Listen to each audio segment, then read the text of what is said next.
I did a couple of the injuries real quick. Deshaun Jackson has the AC sprain. He's 1 to 2 weeks. D. Hall's got a groin. He'll be day-to-day. Jerron Johnson has a hamstring. He hurt that yesterday. He'll probably be about a week. Trevardo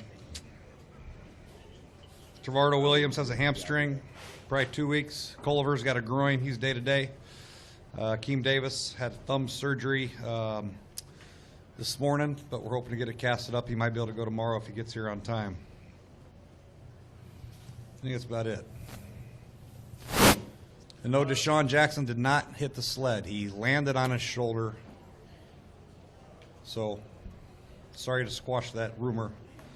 I'm sure nobody will write that, but the fact is, he landed on his shoulder, and then the momentum took him late into the sled, but it didn't. That did not cause any injury. Is this the same shoulder that gave Deshaun trouble last year? I do not know that. It's his right shoulder, and I don't remember what shoulder it was. He just landed on it. It's just a 1 to 2 week, and it might be sooner, depending on how he can tolerate the pain. And just as a follow-up, D'Angelo, you said groin. He complained about his knee as well. That's not a problem? No. Okay.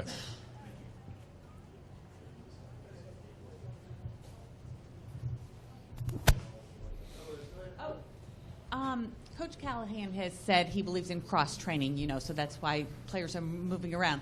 But it seems like maybe Sheriff and Morgan Moses are more of a trend than an experiment. What do you see with that pairing with Sheriff at right guard, Morgan at right tackle? Is that a potential long-term pairing, do you think? Yeah, it could be. It could very well be. We're just going to go out here and give these guys the reps and, like Coach Callahan said, cross-train them and then let the exhibition games take care of themselves, and we'll make our decisions for Miami. But, that's a definite possibility with Morgan at right tackle and Brandon at right guard. $1 million question. How'd you feel Robert did this morning against live Texans defense? He did okay. He did some good things. In 7-on-7, he made some good throws. And team period, he missed a couple throws there at the end, which I'm sure he wished he had back. He sailed one to Jordan Reed, and he threw one a little bit low to Ryan Grant. Had a couple balls batted.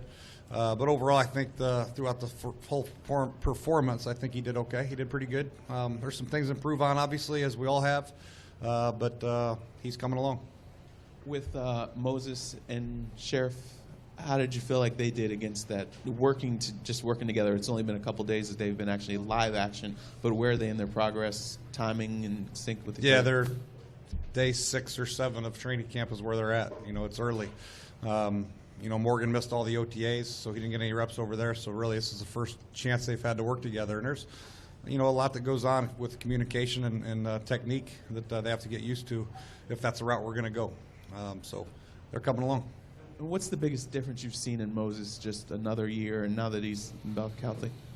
Well, last year, when he came from Virginia, he played right tackle, I think it was his sophomore year, and then left tackle his junior and senior year. And then we tried to make the flip to right tackle, and everything was kind of backwards to him, so it took a little bit of time. He was much more comfortable on the left side, but having a year under his belt has helped him on the right side anyway. So I think he feels a lot more comfortable. That's the biggest difference in him, just feeling more comfortable in his pass sets on the right side, his reach blocks on the right side, his combination blocks, his short sets, all that stuff I think has come more natural to him on the right side than it did last year.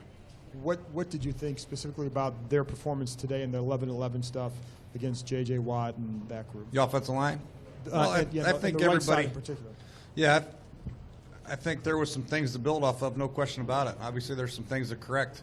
You're blocking the best player in pro football right now, voted on by his peers, so he's going to make a few of his plays. But overall, there's some positives that we can draw from today's practice and tomorrow's practice and Saturday's practice, I'm sure. And J.J. will win his battles, there's no doubt about it, but as long as we're learning from him and getting better, what a great way to introduce a young player and have him go against J.J. Watt. And with Robert, because it was his first chance to go against a different defense this summer, did you see some times where maybe there was a little bit of hesitation because he's seeing something new, and how did you feel he adjusted to it as practice went on? I think he adjusted fine, and I think he saw things pretty well. I think he, in 7-on-7 period, he got a little greedy down the middle of the field one time and was almost intercepted, but overall he's going through his progressions and seeing things a lot more clear. So, just continue to coach off the tape and we'll spend some time with them tonight and go through all these in great detail and go from there, and then see how he progresses tomorrow against the same defense and Saturday. But this is great work, man. It really is. It's one thing going against your defense day in and day out, but have another defense come in here with new coverages and new ways they play their linebackers and man techniques. It's great for the quarterbacks and everybody. Jay, what does Spencer Long have to do to, I guess, assert himself more in that competition? Just come out and compete, man, like everybody else. And nothing's etched in stone. All these guys are out here playing. You might be on the first team or what have you, but really you're going to have to earn your playing time. Continue to work and get better. The great players that we see on tape will get their opportunities, and we'll make the changes necessary. So we talk about first team, second team, third team. Really, it doesn't mean anything right now. We're all just Redskins trying to get better and trying to figure out who the best players are, and the players are going to have to earn that right every day. Coach at the back here. The defense did most of their work on the far side of the field from us today. Who stood out to you over there on the defense, and were you pleased with what you saw? I was pleased. There's some things we can clean up from a communication standpoint, but overall I was pleased. Keenan got poked in the eye a little bit, but he came back in practice and did some good things. And Culver, while he was out there, was playing good in coverage, and Golston had a nice interception, and Kaishan did some good things at safety and at nickel, and obviously Ryan Kerrigan had some good pass rushes. So we had some flashes of looking really good on defense. The good thing is it was somebody different, and they looked pretty good as a cohesive unit for being the first time against a new team. And Houston did a great job of shifting and motioning backs and getting empty formations where the communication was vital. And I think our first group that was out there did a pretty good job. Our second and third group, they need a little bit more work. Coach, you're away from the X's and O's a little bit. Hard Knocks is here. For the younger guys, especially rookies, this being their first training camp, how much of a distraction have those crews been? I know it's just day one, but you've had some experience in it. Was it any sort of a distraction? Yeah, no, I didn't even notice them today, to be honest with you. I did not notice them. I don't think our players did either. If they did, surprises me. There's bigger things on their plate right now that they have to deal with. Take advantage of the reps. They're trying to compete, and they're trying to make a football team. They're not really worried about the cameras. So they weren't a distraction to me, and I don't think they were to the players. Obviously, you've had a little bit of experience with the show. Would it be anything you'd consider bringing here perhaps next year? Oh, that's out of my control, thank goodness. Coach, if you could just, this may seem like a simple question, but what kind of a monster is J.J. Watt, and how, you kind of touched on it a little bit, how much do these guys, specifically the offensive line, get going against a guy like that? That was a great experience for them, really, against all these guys. They have some good players over there on defense and offense, obviously, and it was a great experience. But, JJ's in a class of his own right now at the, the defensive end position, and he played three technique, obviously, and it's great work. Really, it's the relentless pursuit and effort that he plays with every time he's out there that really rubs off. When you're talking about greatness and you see how he plays and the effort that he plays with on a consistent basis, it's really good for everybody to see. Coach, has a final decision been made on Josh Laribas? Will he be playing guard or center? Well, right now he's working a lot at center. And like I said, we're talking about the cross-training, but on game day we need a guy, if something happens to Corey, to walk in there and play center. Right now Josh is doing a job for his first time, like I said the other day. It's the first time where he's getting the majority of plays at center. Now he can still play guard, obviously. He played left guard and a little bit of right guard last year. So the ability to play all three of those internal positions is crucial on game day. Coach Chip Briere from 8 News here in Richmond. You mentioned the defense and how the first team is doing well. I was curious to know what you thought of Justin Rogers, Kaishan Jarrett, and those guys who are trying to get those reps going up against guys like DeAndre Hopkins, that first team offense for the Texans. Yeah, well, Justin's done a nice job. We mainly moved him into nickel, but he had to play some corner out there today because of all the guys going down. So we're trying to, use him at the nickel position more often. And he's done a nice job of stepping up and taking advantage of the opportunities, and Kaishan the same way. He was playing safety early in training camp. We moved him to nickel, and he's taking some one-on-ones out there at corner, and he's just continuing to compete every day and learn, and that's what we're asking these guys to do. Jay, when you guys ran that fake field goal before, what's the balance between doing something like that and showing something in a situation like that, like this, versus being vanilla and giving nothing away? We're trying to practice things that could come up in a game, and those things can come up, and there's other ways to run fake field goals, and Offensively, you tinker with that. Defensively, do you want to show your blitzes? But if you don't practice them, then come game day, you could blow something pretty crucial. So I think it's important to practice them. We got enough things in our playbook, offense, defense, and special teams, where we can branch off. But I think it's important to show a lot of the things that we're going to do on game day.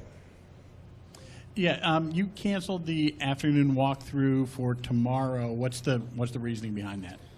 Well, it's supposed to rain, number one. Number two, I thought we're going to have another great long practice tomorrow, and I want to get these guys where they can rest a little bit, get some lunch. We'll have a nice meeting to watch a practice film, and then just recover with their legs in the hotel room, get off their feet. We asked the Texas coach this, and he seemed to like practicing with another team. Which would you rather do? Would you rather practice with another team or do preseason games? I think both have merit. It's important to. I like both of them really, because this setting right here, you can control the situations that you want. In game day, you might not get as many third downs that you want, or third and long, or red zone situations. Here we can control the situations: 3rd and 1, red zone, backed up, whatever it is, 2 minute. On game day, you can't control those. So I think there's merit to have them both. If Darn.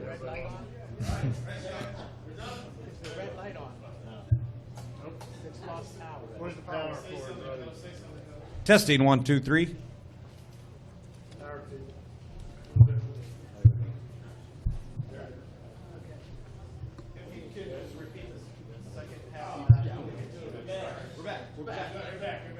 All right, I'm back.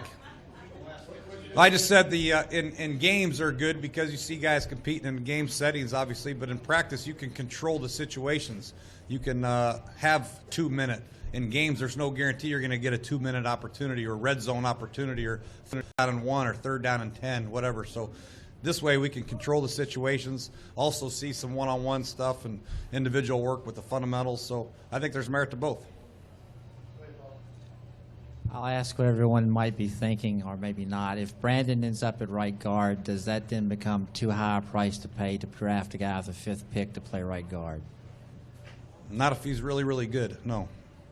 All you're looking for with the 5th pick or any pick, you want somebody that's going to help your football team be successful, and we feel like Brandon will do that.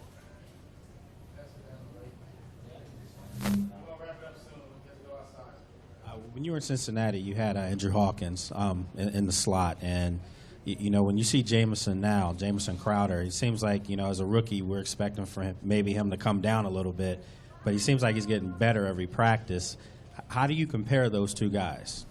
How do I prepare them? No, how do you, as far as Jamison and Andrew, compare? Yes. Well, that's a tough one. They're different. Andrew was a little bit smaller, but I don't know. It's so early to tell with Jamison, but Jamison, you're right. Jamison does seem like he's getting better and better every practice. He's got great quickness in and out of breaks, and he's got a lot more straight line speed than people gave him credit for coming out of the combine. And the one thing we haven't seen yet is when the pads get on and it's live. We'll see. But I really don't see any fear in his eyes whatsoever. He goes across the middle fearless. He knows how to run every route from outside and inside already. What a great job the Duke coaching staff did with their offense and coaching their wide receivers. Came in, it's been a really easy transition for him mentally and physically, and obviously the hopes are very, very high for Jamison. Yeah. Coach, on that fake field goal, I was wondering how you rated Kai Forbath as a passer and Morgan Moses as a receiver. Morgan's got good hands. I think about moving Morgan to tight end too. He's But that's great. If Kai, he missed a couple field goals yesterday, so he might learn to pass a little bit. But no, that's a good play. Thanks, Coach. All righty, thank you guys.